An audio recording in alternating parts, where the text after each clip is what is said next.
So, Woody, not the result you wanted, but how do you reflect on that game?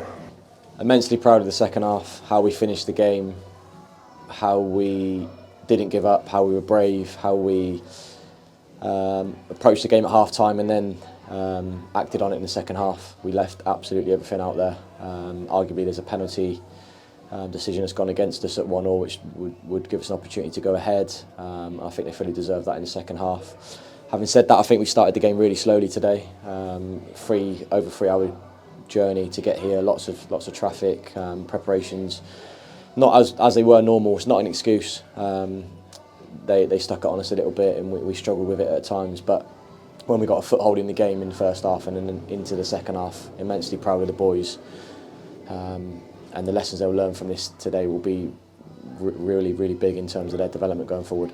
Do you think that being not clinical today was a big factor why you didn't win? Yeah, I think so. I think we've hit the bar. Botan's had one saved, Dan's had a free header. Botan's put one just wide. Danny's had a block shot. I think there was sort of like momentum and chance after chance, just purely on how we approached the game and how we got after QPR's build, and they just give everything. That's all you can ask really. Sometimes in football it's a harsh lesson in terms of the result and it goes against us.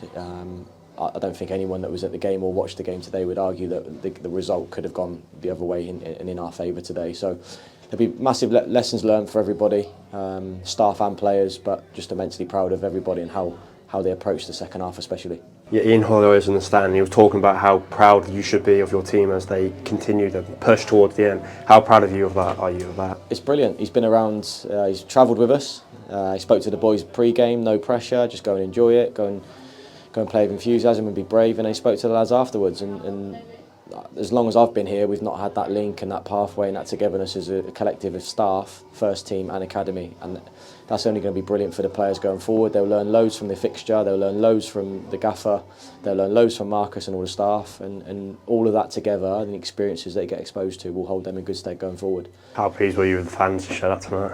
I was so surprised to see so many. It was only sort of like when we started turning it on in the second half, they really got behind us, and when we scored it was noisy. I didn't actually realise the majority of the fans here were Swindon fans, so that's just absolutely brilliant.